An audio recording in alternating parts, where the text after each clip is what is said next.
दोस्तों, reserve bank ने ई रूपी लॉन्च कर दिया है। अभी हम जो करेंसी नोट यूज करते हैं उसकी जगह पर ये काम करेगा। अभी जब हम कुछ खरीदते हैं तो ये कागज की नोट देते हैं, लेकिन अब इसकी भी जरूरत खत्म हो जाएगी। इसकी जगह पर अब डिजिटल करेंसी पेमेंट हो जाएगा। मतलब हमें नोट या सिक्के रखने की झंझट से मुक्ति मिलेगी। नोट कटेंगे फटेंगे नहीं, बैंक या एटीएम जाकर रुपए विड्रॉ करने की भी जरूरत नहीं होगी।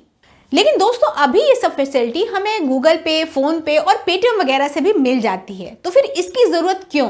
आइए इस वीडियो में इसे हम समझते हैं। तो ये बात सही है कि ई रूपी वही सब करेगा जो काम हम यूपीआई पेमेंट से करते हैं। यूपीआई पेमेंट भी ई रूपी की तरह पहले से कैशलेस है और इससे भी हम प्रोडक्ट या सर्विस के लिए पेमेंट ही करेंगे। फिर ई रूपी यूज करने की वजह क्या होगी? दोस्तों, आप ये तो मानते ही हैं कि हर पेमेंट यूपीआई से नहीं हो पाता है। ऐसे कई पेमेंट होते हैं जहां आप कोई रिकॉर्ड नहीं छोड़ना चाहते हैं। कई ट्रांजैक्शन प्राइवेट होते हैं और आप नहीं चाहते हैं कि उनके बारे में कोई और जाने। लेकिन यूपीआई में ऐसा नहीं होता है। वहाँ हर पेमेंट का रिकॉर्ड होता है। बैंक स्टेटमेंट में पूरा डिटेल रहता है। आपको कुछ ऐसे लोग भी मिले होंगे जो यूपीआई या कार्ड से पेमेंट नहीं चाहते हैं, उन्हें करेंसी नोट ही चाहिए होती है।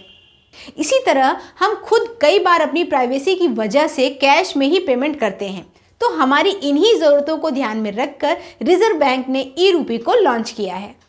इसका यूज़ ऑनलाइन होगा, लेकिन प्राइवेसी वैसे ही होगी जैसा कि करेंसी नोट में होता है। मतलब सरकार को या किसी बैंक को ये पता नहीं होगा कि आपके पास ई रूपी कहाँ से आया और कहाँ गया। आपके पास कितने ई रूपी हैं इसका भी कोई हिसाब नहीं रखा जाएगा।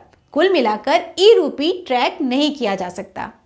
लेकिन दोस्तों, अभी कैश डिपॉजिट और विड्रॉल पर जो लिमिट्स हैं वो बनी रहेंगी। मतलब जैसे अभी आप 50,000 रुपये से ज़्यादा का कैश जमा करते हैं तो आप फिर पैन नंबर देना होता है। उसी तरह अगर 50,000 रुपये से ज़्यादा के ई रूपी जमा करेंगे तो भी पैन नंबर देना होगा। मतलब मनी लॉन्ड्रिंग को रोकने के लिए जो रूल बनाए गए हैं वो ई रूपी पर भी लागू होंगे। तो आइए अब बताते हैं कि ये ई रूपी का यूज़ कैसे होगा। जैसे अभी हमें नोट रखने के लिए जेब या वॉलेट की ज़रूरत होती है, ठीक उसी तरह ई रूपी रखने के लिए central bank digital currency wallet की ज़रूरत होगी। आपके ई रूपी इसी वॉलेट में स्टोर होंगे। जब आप बैंक से रिक्वेस्ट करेंगे तो वो कैश देने के बजाय आपके वॉलेट में ई रूपी डाल देंगे। Central bank digital currency wallet में ये ई रूपी उसी तरह रखा होगा जैसे असली नोट आपकी जेब में रहते हैं। जैसे अगर आपकी जेब में 1,200 रुपये हैं तो इसके नोट होंगे 2 500 रुपये और 1 200 रुपये की नोट। इसी तरह ऑनलाइन वॉलेट में भी 2 500 के ई रूपी और 1 200 का ई रूपी होगा। इस सीबीडीसी वॉलेट के मोबाइल ऐप को आसानी से डाउनलोड करके इंस्टॉल कर सकेंगे। आपका बैंक ही इस ऐप को प्रोवाइड करेगा।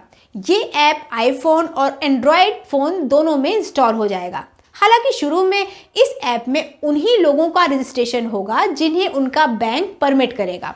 अभी ये रजिस्ट्रेशन सबके लिए नहीं खुला है।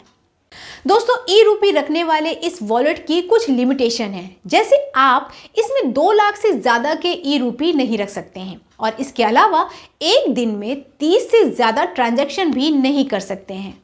ई रूपी को आप सामान खरीदने में भी यूज़ कर सकते हैं। सामान खरीदने के लिए क्यूआर कोड वैसे ही स्कैन करना होगा जैसे आप यूपीआई पेमेंट के लिए करते हैं। पेमेंट के साथ ही ई रूपी आपके वॉलेट से निकलकर मर्चेंट के वॉलेट में चला जाएगा। अच्छी बात यह है दोस्तों कि आप ई रूपी के बदले नॉर्मल करेंसी नोट भी एक्सचेंज कर सकते हैं। बैंक ये सुविधा देंगे। इसके अलावा मर्चेंट भी ये सहूलियत दे सकते हैं। आइए ई रूपी से जुड़े कुछ और सवालों के जवाब जानते हैं।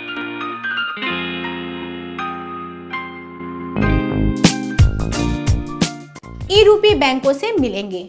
बैंक अपने ग्राहकों को कैश की जगह पर ई रूपी दे सकते हैं। आपके रिक्वेस्ट करने पर ई रूपी दिया जाएगा।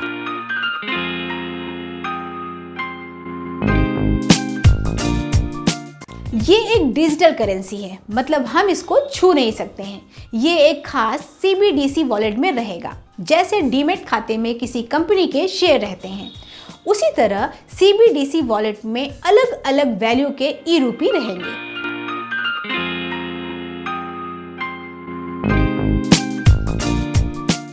फिजिकल करेंसी की तरह आप ई रूपी की वैल्यू भी चूज कर सकते हैं। ये 2000, 500, 200, 100, 50, 20 और 10 रुपए का हो सकता है।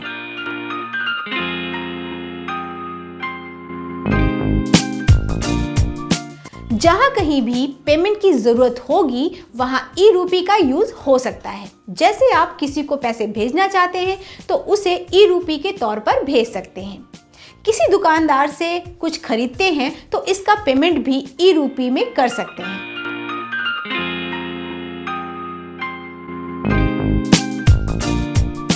जैसे फिजिकल करेंसी अपने पास रखने से कोई ब्याज नहीं मिलता है, ठीक उसी तरह डिजिटल करेंसी को भी अपने वॉलेट में रखने से कोई ब्याज नहीं मिलेगा।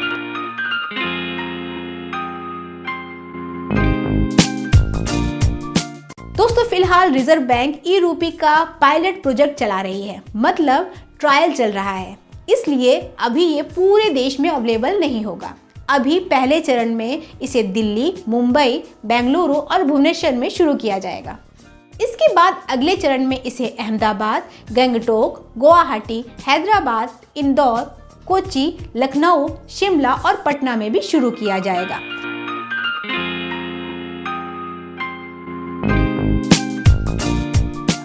अभी ये डिजिटल करेंसी कुछ चुनिंदा बैंक ही दे रही है।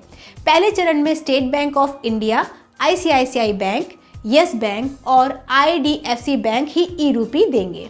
दूसरे चरण में bank of Baroda, union bank, HDFC bank और कोटक महिंद्रा बैंक भी इस पायलट प्रोजेक्ट में शामिल होंगे।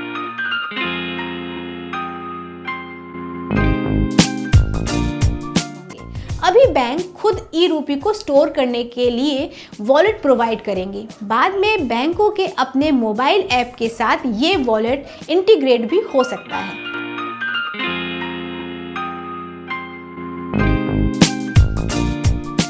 रिजर्व बैंक इस डिजिटल करेंसी के लिए ब्लॉकचेन टेक्नोलॉजी का यूज करेगा। इस टेक्नोलॉजी की वजह से एक हद तक ई रूपी को ट्रैक नहीं किया जा सकता है। तो ये थी ई रूपी से जुड़ी पूरी जानकारी। दोस्तों, हमने आपको इसके बेनिफिट्स भी बताए हैं, लेकिन क्या आपको लगता है कि ई रूपी पॉपुलर हो पाएगा? क्योंकि अभी यूपीआई से हमारा पूरा काम हो जाता है। ई रूपी ऐसा कुछ भी अलग नहीं करता है जो यूपीआई से नहीं हो जाता है। बस ई रूपी में एक ही फायदा दिख रहा है कि ये ट्रैक नहीं हो सकता है। लेकिन अभी रिजर्व बैंक ने इस पर कुछ पक्का वादा नहीं किया है, मतलब इसका जो एक लौता फायदा है वो भी कंफर्म नहीं है। लेकिन अगर ई रूपी का ट्रांजैक्शन गुमनाम रहता भी है तो भी ये यूपीआई को टक्कर नहीं दे पाएगा, क्योंकि यूपीआई ने भारत में पैठ बना ली है। ऐसे में लोगों को नया सिस्टम सीखने में थोड़ा मुश्किल होगा। फिर भी देखते हैं कि आगे क्या होता है। अगर आपको हमारा ये वीडियो काम का लगा हो तो इसे लाइक करें, शेयर करें और चैनल को सब्सक्राइब करना ना भूलें।